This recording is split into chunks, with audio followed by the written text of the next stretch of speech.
World movies by SL presents leprechaun. दो नवयुवक जिनका नाम कैथरीन एंड फ्रांसवा है एक आकृति से भाग रहे होते हैं। तभी कैथरीन अपना बैग जिसमें सोने के सिक्के होते हैं उसे आकृति के सामने फेंक देती है और दोनों वहां से भागते हैं। दोनों भाग के खेत में पहुंचते हैं जहां वह आकृति आकर फ्रांसवा को खींच कर ले जाता है और मार देता है। इसके बाद वह आकृति कैथरीन की तरफ जाती है और उसे गिरा देती है। कैथरीन डर के मारे चिल्लाती है पर वह आकृति कैथरीन को घसीट के वहां से ले जाती है और उसे भी मार देती है। सोफी के कहने पर 4 अमेरिकी कॉलेज के दोस्त सोफी, बेन, जेनी और डेविड आयरिश ग्रामीण इलाकों में छुट्टियां मनाने आते हैं। खेत में चलते चलते सोफी उन तीनों को इस विलेज की हिस्ट्री के बारे में बताती है जो कि 300 साल पुरानी है और यहाँ पर पुराने कल्ट आर्टिफैक्ट्स भी मिलते हैं। खेत में से होकर वह चारों विलेज के एक लोकल बार में पहुंचते हैं जहां उन्हें बहुत सारे लोग दिखाई देते हैं। बार में उन चारों को एक लोकल आदमी मिलता है जिसका नाम है हेमश होता है। वह उनसे कहता है कि अगर आपको इस विलेज की रियल हिस्ट्री के बारे में जानना चाहते हैं तो आपको यहाँ की बहुत पुरानी सोने की खान को जरूर जाकर देखना चाहिए। अगले दिन है हेमश अपने बेटे शॉन के साथ वहां आता है जिसकी गाड़ी में बैठ के चारों सोने की खान की तरफ जाने लगते हैं। हेमश इन चारों को खान के पास बने एक कॉटेज में लेकर आता है और उनसे कहता है कि आज रात आपको यही गुजारनी पड़ेगी, कल हम खान देखने चलेंगे। तभी उन सब को झाड़ियों में से कुछ आवाज आने लगती है। जेनी उनको कहती है कि उसने वहां सामने झाड़ियों में कुछ देखा है। सीन उन सबको पीछे होने को कहता है और तभी हेमश जहां से आवाज आ रही होती है वहां पर उस दिशा में गोली चलाता है। इसके बाद हेमश और शॉन इन चारों को कॉटेज के अंदर ले आते हैं और पूरा कॉटेज दिखाते हैं। रात को जेनी को किसी की आवाज आती है। जब वह खिड़की के पास जाती है तो देखती है कि तभी एक साया बहुत तेजी से खिड़की के पास से गुजरता है जिसे देखकर जेनी बहुत डर जाती है और सबको उठाने की कोशिश करती है। उसकी आवाज सुनकर डेविड नींद से जाकर बाहर आता है। आवाज सुनकर चारों बाहर आ जाते हैं और डेविड और बेन जेनी को देखकर हंसते हैं। जेनी को डरा देखकर डेविड बोलता है कि तुम घबराओ मत, मैं अभी चेक करता हूँ। पर जब वह दरवाजा खोलने की कोशिश करता है तो उसको पता चलता है कि दरवाजा बाहर से ही किसी ने लॉक कर दिया है। बेन दरवाजा खोलने की कोशिश करता है तभी बाहर टंगी हुई एक घड़ी को एक हाथ आकर ले जाता है। अंदर चारों बहुत घबरा रहे होते हैं और दरवाजा खोलने की कोशिश कर रहे होते हैं। डेविड सबको कहता है कि यहाँ पर सारे घर के दरवाजे लॉक हैं। जेनी बहुत घबराई हुई होती है। तभी एक आकृति जेनी पर हमला करती है और उसकी कान की सोने की बाली निकाल कर ले जाती है जिसे देखकर सब डर जाते हैं। जब डेविड उस आकृति को देखने के लिए आगे बढ़ता है तभी वह आकृति डेविड पर भी हमला करती है जिससे देखकर सब अपनी जान बचाने के लिए इधर उधर भागने लगते हैं।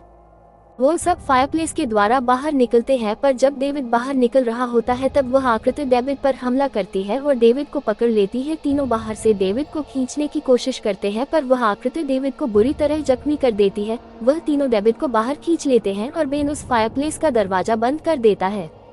उस शैतानी आकृति से सब अपनी जान बचाकर वहाँ से भागकर वे चारों पास ही बने एक दूसरे घर पर पहुँचते हैं। भागते हुए वह चारों उस घर में पहुंचकर अंदर से दरवाजा बंद कर देते हैं। तभी उस घर में पड़े हुए एक जनरेटर को सोफी चालू कर देती है जिससे चारों तरफ रोशनी फैल जाती है। इस रोशनी को देखकर शैतानी आकृति वहां से भाग जाती है। उसके बाद वह चारों उस घर की बेसमेंट में चले जाते हैं। तो घर बाहर हेमश शॉन को कहता है कि तुम्हें पता है कि हम सब ये क्यों कर रहे हैं और तुम्हें इन सब में हमारी मदद करनी चाहिए। पर शॉन हेमश को कहता है कि मुझे नहीं पता क्या सही है क्या गलत, पर मैं तुम्हारी मदद करूंगा। घर के अंदर बेसमेंट में सोफी को ढूंढते हुए एक किताब मिलती है जिसमें उस शैतानी आकृति के बारे में लिखा होता है। सोफी उन तीनों को बताती है कि यह शैतानी आकृति और कोई नहीं बल्कि एक लेप्रेकॉन है जो हम सब लोगों के पीछे हमें मारने के लिए पड़ा है। सोफी बताती है कि लेप्रेकॉन उस सोने का मालिक है जिसे विलेजर्स ने उससे मांगा था। हेमश और विलेजर्स ने सोना वापस करने से इनकार कर दिया और सोने के बदले में विलेजर्स को मुआवजे के रूप में हर साल कम से कम 2 इंसानों की बलि देनी पड़ती है। सोफी सबको बताती है कि गांव के बाहर जो एक बड़ा पत्थर पड़ा हुआ है उस पर एक सिंबल बना हुआ है। लेप्रेकॉन उस सिंबल को पार नहीं कर सकता, इसीलिए हमें उस सिंबल के पार जाना होगा। अपने बेटे सीन और अपने मित्र इयन के साथ हेमश उस कॉटेज में पहुंचता है। वहां जाकर वह देखता है कि वह चारों वहां से भाग चुके होते हैं। हेमश उन दोनों को कहता है कि यह एक खतरे का संकेत है। उन चारों को ढूंढते हुए हेमश और उसका बेटा सीन दूसरे कॉटेज में जाते हैं जहां वह चारों छुपे होते हैं। हेमश बंदूक दिखाते हुए उन चारों से पूछता है कि तुम चारों उस केबिन से बचकर कैसे भाग निकले। तभी वहां एक गोली चलने की आवाज सुनाई देती है, जिसे सुनकर हेमश बोलता है ये गोली जरूर इयन ने चलाई होगी। वह दोनों बाहर की तरफ भागते हैं। हेमश के जाने के बाद वह चारों भी अपनी जान बचाने के लिए बाहर की तरफ भागते हैं, जहां उन्हें एक गाड़ी खड़ी दिखाई देती है। वह चारों उस गाड़ी की तरफ भागते पर जब वह गाड़ी में जाकर देखते हैं तो उन्हें पता चलता है कि गाड़ी में चाबी ही नहीं है, तो वह दूसरी दिशा में भागते हैं। उधर इयन को ढूंढते ढूंढते हेमश एक गैराज में पहुंचता है जहां इयन मरा हुआ दिखाई देता है। तभी वह लेप्रेकॉन हेमश पर भी हमला करता है। अपनी जान बचाने के लिए हेमश लेप्रेकॉन पर गोली चलाता है और वहां से भाग जाता है। भागते हुए उन चारों को एक गाड़ी आती हुई दिखाई देती है। उस गाड़ी में एक औरत बैठी हुई होती है। वे चारों उस औरत को हेमश और उसके बेटे के बारे में सब कुछ बता देते हैं और उस औरत को अपनी मदद करने के लिए रिक्वेस्ट करते हैं, जिसे सुनकर वह औरत उन चारों की मदद करने को तैयार हो जाती है। वह चारों उस औरत को धन्यवाद देते हैं और उसकी गाड़ी में बैठ जाते हैं। वह औरत एक जगह जाकर गाड़ी बंद कर देती है और गाड़ी के दरवाजों को लॉक कर देती है। तभी वहां हेमश और उसका बेटा आते हैं और उस औरत को इन चारों को उन्हें सौंपने के लिए धन्यवाद देते हैं। हेमश और उसका बेटा उन चारों को जंगल में ले जाकर पेड़ से बांध देते हैं और वहां से चले जाते हैं।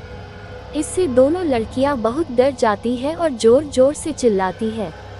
तभी वहां पर वह लेप्रेकॉन आ जाता है और जेनी के पास जाता है। जेनी की जीभ में सोने का एक आभूषण लगा होता है। वह आभूषण वह जेनी की जीभ से उखाड़ देता है। जेनी दर्द के मारे बहुत चिल्लाती है। जेनी को दर्द से तड़पता देखकर डेविड जोर जोर से चिल्लाने लगता है। जेनी के मुंह से खून निकलना चालू हो जाता है। उसके बाद में लेप्रेकॉन डेविड की तरफ जाता है और अपने पंजे से डेविड का पेट फाड़ देता है, जिसे देखकर सब बहुत डर जाते हैं। डेविड के पेट से बहुत सारा खून निकलना चालू हो जाता है। पेट के साथ साथ डेविड की रस्सियां भी कट जाती है। तब डेविड जेनी की रस्सियां काट देता है और लेप्रेकॉन को चिल्लाकर अपनी तरफ बुलाता है। तब मौका पाकर जेनी सोफी और बेन की रस्सियां भी काट देती है। जब तब जेनी रस्सियां काटकर डेविड को बचाने जाती है, तब तक लेप्रेकॉन डेविड को मार चुका होता है। सोफी जेनी और बेन को बोलती है कि हमें केबिन वापस जाना चाहिए। उनके पूछने पर वह बताती है कि वहीं पर हम उसे मार सकते हैं। इसके बाद वह चारों केबिन पहुंचते हैं और केबिन का दरवाजा अंदर से बंद कर देते हैं। वह तीनों लेप्रेकॉन के लिए जाल बिछाना चालू करते हैं। सोफी कहती है कि हम तीनों में से एक जाना बाहर रहेगा और दो जाने केबिन के अंदर। बाहर खड़ी जेनी को लेप्रेकॉन फायरप्लेस के अंदर धकेल देता है। जेनी को लेप्रेकॉन समझकर सोफी कुल्हाड़ी से उसे मार देती है, पर जब वह दोनों देखते हैं कि यह लेप्रेकॉन नहीं जेनी है, तो दोनों जोर जोर से रोते हैं। डरे हुए बेन और सोफी लेप्रेकॉन से बचने के लिए केबिन से बाहर भागते हैं। भागते भागते बेन और सोफी दूसरे केबिन में पहुंचते हैं। वहां पहुंचकर वह अंदर से उसका दरवाजा बंद कर देते हैं। तभी वहां लेप्रेकॉन आकर बेन को दूसरे कमरे में खींच लेता है। बेन सोफी को चिल्लाते हुए बोलता है कि तुम यहाँ से ईटेक में चले जाओ। तभी लेप्रेकॉन बेन को घसीटकर खींचता हुआ दूसरे कमरे में ले जाता है और उसे वहां बेरहमी से मार देता है। लेप्रेकॉन सोफी को ढूंढते हुए ईटेक में पहुंचता है। उसे देखकर सोफी बहुत डर जाती है। तभी वहां सीन आता है और लेप्रेकॉन पर गोलियां चलाता है। गोलियों की वजह से लेप्रेकॉन बाहर की तरफ भागता है। ईटेक से बाहर भागते लेप्रेकॉन को बाहर हेमश दिखाई देता है। वो हेमश को देखकर हेमश पर झपट्टा मारता है और उसके बेटे सीन के सामने बहुत ही बेरहमी से हेमश को मार देता है। ये देखकर सीन रोता रोता ईटेक की तरफ जाता है। तभी सोफी बाहर की तरफ भागती है। बाहर गराज में उसे इयन की लाश दिखाई देती है। लाश की जेब में उसे गाड़ी की चाबी मिलती है। जेब से चाबी निकालकर वह गाड़ी की तरह भागती है और गाड़ी को चालू करके वहां से भागती है। सोफी की गाड़ी का पीछा लेप्रेकॉन करता है। वह गाड़ी के ऊपर चढ़ जाता है, जिससे गाड़ी इधर उधर हिलने लगती है और गाड़ी का एक्सीडेंट हो जाता है। घायल अवस्था में सोफी गाड़ी से निकलकर जंगल की तरफ भागती है। सोफी का पीछा करते करते लेप्रेकॉन भी सोफी के पीछे जंगल में भागता है। तभी जंगल में सोफी को सोने के सिक्कों से भरा एक बैग मिलता है। बैग में हाथ डालकर कुछ सोने के सिक्के निकालती है और उन्हें चेक करती है। सोफी का पीछा करते करते तब तक लेप्रेकॉन भी सोफी के नजदीक आ चुका होता है। उसे देखकर सोफी सोने के सिक्कों को हवा में उछाल दी है और जब लेप्रेकॉन सोने के सिक्कों को कैच करने की कोशिश करता है, तभी सोफी तलवार से लेप्रेकॉन का गला काटकर उसको मार देती है। लेप्रेकॉन को मारकर फिर सोफी वहां से चली जाती है।